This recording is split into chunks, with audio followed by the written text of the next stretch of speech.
বিসমিল্লাহির রহমানির রহিম। আসসালামু আলাইকুম। ন্যাশনাল আইডল গার্লস কলেজ আয়োজিত এনআইজিসি হোম কলেজের পক্ষ থেকে সবাইকে স্বাগতম।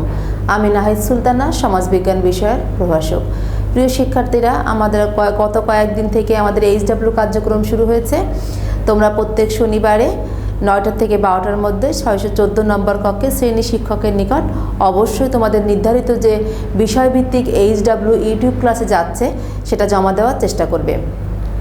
প্রিয় শিক্ষার্থীরা, আমরা পাঠদান করছিলাম ধারাবাহিকভাবে সমাজবিজ্ঞানের প্রথম পত্রের 4র্থ অধ্যায়ের। আজকের আমাদের সমাজবিজ্ঞানের প্রথম পত্রের 4র্থ অধ্যায়ের সর্বশেষ বিষয়বস্তু হচ্ছে সামাজিক নিয়ন্ত্রণ। এই সামাজিক নিয়ন্ত্রণটা কিন্তু আমাদের জন্য অন্যতম গুরুত্বপূর্ণ একটি বিষয়। তাহলে আমাদের আজকের আলোচ্য বিষয় কি? সামাজিক নিয়ন্ত্রণ। সামাজিক নিয়ন্ত্রণটা কিন্তু আমরা লাইভ ক্লাসে পড়েছি এবং জেনেছি, আরও জানবো আজকের ইউটিউব ক্লাসে। দেখো, সামাজিক নিয়ন্ত্রণ কিন্তু প্রত্যেকটা মানুষের জীবনকে সুশৃঙ্খল করে এবং সেই একজন মানুষকে সুশৃঙ্খল করে মানে সেই সমাজকে, সেই রাষ্ট্র, গোটা বিশ্বকে নিয়ন্ত্রণ করে। এই জন্য বলা হয় সামাজিক নিয়ন্ত্রণটা যদি সমাজকে টিকিয়ে রাখতে হয়, সমাজের প্রগতিকে টিকিয়ে রাখতে হয়, সমাজের উন্নয়নের ধারাকে টিকিয়ে রাখতে হয়, তাহলে অবশ্যই আমাদের কি প্রয়োজন? সামাজিক নিয়ন্ত্রণ প্রয়োজন। তাহলে আমাদের সামাজিক নিয়ন্ত্রণ বলতে আমরা কি বুঝছি? সামাজিক নিয়ন্ত্রণ বলতে সমাজের স্বীকৃত সেই মূল্যবোধ বা আদর্শকেই আমরা কিন্তু নিয়ন্ত্রণ অর্থাৎ দমিয়ে রাখা, অর্থাৎ সেটাকে না করা থেকে বিরত থাকাকেই বুঝছি। অর্থাৎ বিভিন্ন সমাজবিজ্ঞানী বা অন্যান্য বিজ্ঞানীরাও কিন্তু বিভিন্নভাবেই সামাজিক নিয়ন্ত্রণকে সংজ্ঞায়িত করেছে। অর্থাৎ কেউ বলেছে সাংস্কৃতিক মূল্যবোধকে দমিয়ে রাখা, কেউ বলেছে আদর্শ বা মূল্যবোধকে দমিয়ে রাখা, কেউ বলেছে আমাদের যে কাজটি করতে ইচ্ছা করে সেই কাজটিকে দমিয়ে রাখাটাও বা নিয়ন্ত্রণ রাখাটা হচ্ছে সামাজিক নিয়ন্ত্রণ।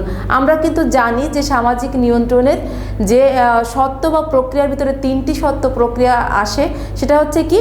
গোষ্ঠীর সাথে গোষ্ঠীর মধ্যে যে নিয়ন্ত্রণ, গোষ্ঠীর সদস্যর সাথে অন্য সদস্যর যে নিয়ন্ত্রণ, আর সঙ্গী সাথীর মধ্যে যে নিয়ন্ত্রণ। বিভিন্নভাবে কিন্তু এই সত্ত্বগুলো এসেছে। দেখো, আমাদের পাঠ্য বইয়ে আছে কি? সামাজিক নিয়ন্ত্রণের বাহন, মাধ্যম, এগুলো কিন্তু একই বিষয়। অর্থাৎ আমাদের যে বইয়ে আছে, পাঠ্য বইয়ে তোমাদের নির্দিষ্ট কিছু পয়েন্ট আছে, আমি আরও বেশ কিছু পয়েন্ট এখানে যুক্ত করেছি। তোমরা এইগুলো পয়েন্টগুলো অবশ্যই লিখে রাখবে, মনে রাখবে যে অতিরিক্ত পয়েন্টগুলো। আর তোমাদের বাহনের আলোচনার মধ্যে আমি আগে যেটা বলে দিচ্ছি, তোমাদের আগামী দিনের যে এইচডব্লিউ, দেখো আগামী দিনের এইচডব্লিউটা হচ্ছে সামাজিক নিয়ন্ত্রণের অন্যতম মাধ্যম পরিবার, ব্যাখ্যা করো। এটা অবশ্যই তোমরা অনুধাবনমূলক প্রশ্নের আলোকে লিখবে। সামাজিক নিয়ন্ত্রণের অন্যতম মাধ্যম পরিবার, ব্যাখ্যা করো। তাহলে আমরা কিন্তু তোমাদের অনেকেই প্রশ্ন বুঝতে ভুল হচ্ছে, আমি খেয়াল করছি যে এইচডব্লিউ খাতায় হয়তো প্রশ্নটা তোমরা সঠিকভাবে বুঝতে পারছো না এবং অ্যান্সারটা ভিন্ন হচ্ছে। আমি বলবো যারা এইচডব্লিউগুলো বুঝতে পারছো না, অবশ্যই আমার ফোন নাম্বার তোমাদের কাছে আছে, লাইভ ক্লাস আছে, তোমরা আমার কাছে জিজ্ঞাসা করবে, মিস এই প্রশ্নের উত্তরটা আমরা কিভাবে লিখব। দেখো, আমি বলেছি আমাদের পাঠ্য বইয়ে আছে বাহন আর মাধ্যম, বিষয়বস্তু কিন্তু এক। এজন্য আমি তোমাদের এই পড়ার মধ্যেই এইচডব্লিউ বিষয়টি বলে দিলাম। তাহলে দেখো আমাদের মাধ্যম বা বাহন, তাহলে প্রথমে যে তোমাদের পাঠ্য বইয়ে আছে, দেখো সামাজিক নিয়ন্ত্রণের প্রথম যে বাহন বা মাধ্যমটা কি আছে? পরিবার। প্রিয় শিক্ষার্থীরা, দেখো আমরা প্রথম যে নৈতিক শিক্ষা বলো বা অন্যান্য কোনো বিষয় বলো, আমরা কিন্তু প্রথম জানি কোথা থেকে? পরিবার থেকে। অর্থাৎ পরিবারই কিন্তু আমাদের অন্যতম মাধ্যম। অর্থাৎ পরিবারের মধ্য দিয়েই কিন্তু আমরা প্রথম সমাজে কোন কাজটি করা যাবে না, কোন কাজটি করা যাবে, অর্থাৎ পরিবারে কোন কাজটি করা যাবে না থেকে কিন্তু সমাজে চলে আসে। অর্থাৎ পরিবারে আমরা জেনে নিই যে আমরা বড়দের কীভাবে সম্মান করতে হবে, ছোটদের কীভাবে স্নেহ করতে হবে, কোন কাজটি করা অন্যায়, কোন কাজটি করা যাবে না। এই যে প্রথম যে শিক্ষাগুলো, এগুলো কিন্তু আমরা পরিবার থেকে পাই। তাই বলা হচ্ছে সামাজিক নিয়ন্ত্রণের অন্যতম বাহন কি? পরিবার। তারপরে দেখো লেখা আছে কি? যে বিভিন্ন আদর্শ। দেখো আমরা চলার পথে কিন্তু এই অনেক আদর্শগুলো মেনে চলি, অর্থাৎ পরিবারের মনে করি যে সমাজে বা বিভিন্ন ব্যক্তির মধ্যে মেলামেশার মধ্য দিয়েই আমরা কিছু বিভিন্ন আদর্শের মধ্যে যাই। এটা অনেক সময় হয় যে সমাজ ভেদেও বা কোনো অঞ্চল ভেদেও এই বিভিন্ন আদর্শ থাকে, সেই আদর্শের জন্য কিন্তু আমরা কিছু আচরণকে নিয়ন্ত্রণ করি, সেটাও কিন্তু সামাজিক নিয়ন্ত্রণের আরেকটি বাহন। এরপরে দেখো বিশ্বাস, অর্থাৎ দেখো বিশ্বাসটা প্রথম যেটা হয় অঞ্চল ভিত্তিক এটা বেশি হয়, কারণ বিশ্বাস হয় এক অঞ্চলে এক ধরনের বিশ্বাস বা আর এক অঞ্চলে ভিন্ন ভিন্ন বিশ্বাসের মধ্য দিয়েও কিন্তু যায়, বা আমরা অনেক চলার পথে আমরা কোনো মানুষকেও বিশ্বাস করি, এই যে বিশ্বাসের মধ্য দিয়ে কিন্তু আমরা আমাদের আচরণকে নিয়ন্ত্রণ করি, আমাদের মূল্যবোধটাকে নিয়ন্ত্রণ করি, আমাদের যে চলাফেরা চালচলন এগুলো কিন্তু নিয়ন্ত্রণ করি। তারপরে যেটা হচ্ছে প্রথা। আসলে প্রথা কি এটা কিন্তু আমরা জেনেছি। প্রথা মানে কি, দীর্ঘদিন ধরে যেটা চলে আসছে সেটা কিন্তু একটা প্রথা, এটাও কিন্তু আমাদের স্বীকৃত একটা ব্যবস্থা প্রথা। অর্থাৎ এই প্রথার মধ্য দিয়েও কিন্তু আমরা সমাজের এই যে বেশ কিছু কাজ করা থেকে বিরত থাকি, তাই বলা হচ্ছে প্রথাও কিন্তু আরেকটি গুরুত্বপূর্ণ মাধ্যম সামাজিক নিয়ন্ত্রণের। তারপরে যেটা আছে লোকাচার বা লোকনীতি। আমরা কিন্তু লোকাচার কি লোকনীতি কি এগুলো বিস্তারিত জেনেছি। এই লোকনীতি বা লোকাচার বা অর্থাৎ প্রত্যেকটা সমাজের যে স্বীকৃত যে নিয়মনীতি চালচলন আচার আচরণ এই প্রত্যেকটা কিছুই কিন্তু আমাদের যে আচরণকে নিয়ন্ত্রণ করে, এজন্য বলা হচ্ছে এটাও সামাজিক নিয়ন্ত্রণের অন্যতম বাহন।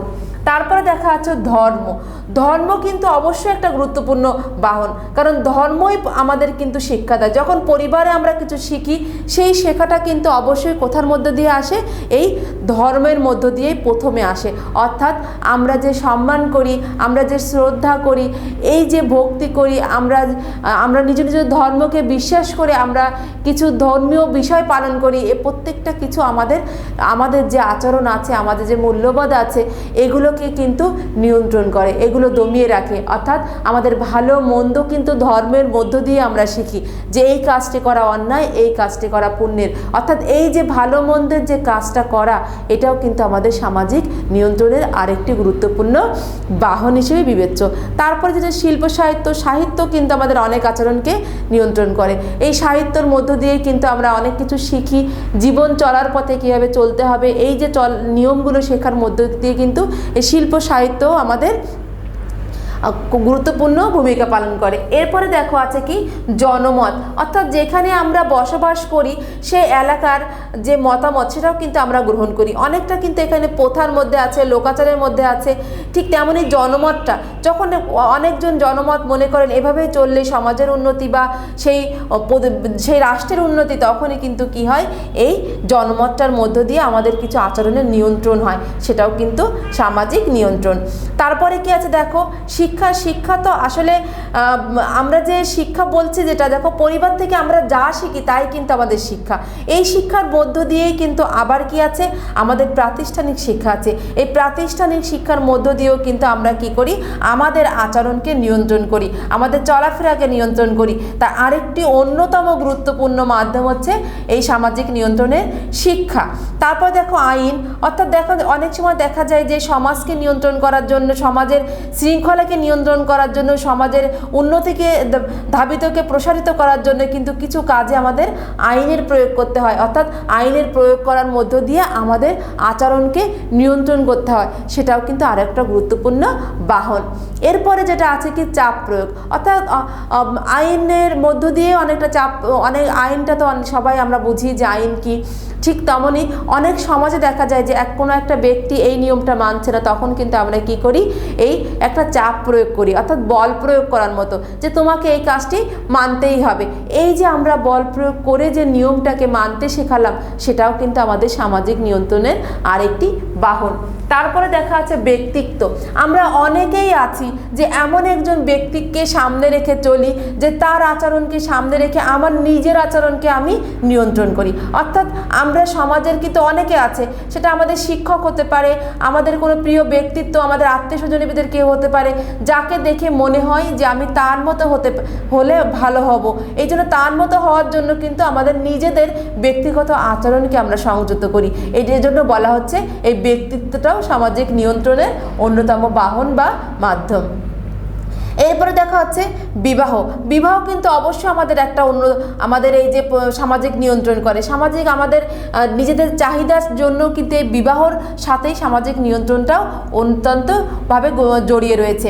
এরপরে আছে হচ্ছে কি রাষ্ট্র, অর্থাৎ রাষ্ট্র কিন্তু আমাদের কিছু নিয়ম বেঁধে দেয়, আইনের মধ্যে দিয়ে হোক অন্যভাবে হোক, এই রাষ্ট্রের জন্য কিন্তু আমরা এই সামাজিক নিয়ন্ত্রণে অর্থাৎ আমাদের আচরণকে নিয়ন্ত্রণ করি। গণমাধ্যমেও কিন্তু ঠিক করে দেয় যে আমরা কীভাবে আমাদের জীবনকে পরিচালিত করবে, কীভাবে সমাজের উন্নতি হবে, কোন আচরণ থেকে আমরা বিরত থাকব, কোন আচরণ আমরা করব, এটা নির্ধারণ করে। সম্প্রদায়, আমরা কিন্তু সম্প্রদায় পড়েছি, সম্প্রদায় কী বা কয় প্রকার, একদম সম্প্রদায় কিন্তু আমরা বিস্তারিত পড়েছি। অর্থাৎ সম্প্রদায়ের মধ্যেও কিন্তু কিছু নিয়ম নীতি আছে, এই নিয়ম নীতিও কিন্তু প্রত্যেকটা মানুষের মধ্যে একটা আচরণের পরিবর্তন নিয়ে আসে। এরপরে যেটা আসে শাস্তি, অর্থাৎ আমরা কিন্তু এমন হয় যেটা বলছি আমরা বল প্রয়োগ করছি, যখন দেখা যাচ্ছে যে বল প্রয়োগ করেও কোনো মানুষকে সে নিয়ন্ত্রণে করা যাচ্ছে না বা তার আচরণকে নিয়ন্ত্রণ করা যাচ্ছে না, সমাজের অশান্তি হচ্ছে, তখন আমরা কি করি, শাস্তির ব্যবস্থা করি। অর্থাৎ যখন আমরা কোনো একটা কাজের জন্য শাস্তি বিধান করি তখন কিন্তু কি হয়, আমরা সেই কাজ থেকে বিরত থাকার চেষ্টা করি, অর্থাৎ আমাদের আচরণকে নিয়ন্ত্রণের চেষ্টা করি। প্রিয় শিক্ষার্থীরা, আমাদের আজকের আলোচ্য বিষয় ছিল কি, সামাজিক নিয়ন্ত্রণ। সামাজিক নিয়ন্ত্রণ বিষয়ে কিন্তু তোমাদের আমি একটা HW দিয়েছি, আমি আবার একটু বলে দিচ্ছি HWটা, যে সামাজিক নিয়ন্ত্রণের অন্যতম মাধ্যম পরিবার, ব্যাখ্যা করো। অর্থাৎ এই প্রশ্নটা কিন্তু অনুধাবনমূলক প্রশ্ন হিসেবে থাকবে, তোমরা সেভাবে উত্তরটা লিখবে। তোমাদের গত লাইভ ক্লাসেও কিন্তু আমি অনুধাবনমূলক প্রশ্ন কীভাবে লিখতে হবে এটা লাইভ ক্লাসে বলে দিয়েছি। আমি আশা করব তোমরা এই প্রশ্নের উত্তরটা অবশ্যই সেই নিয়ম মেনেই লিখবে। প্রিয় শিক্ষার্থীরা, আজ এই পর্যন্তই। ভালো থাকো, সুস্থ থাকো, নিরাপদে থাকো, পাঠের সাথেই থাকো। আল্লাহ হাফেজ।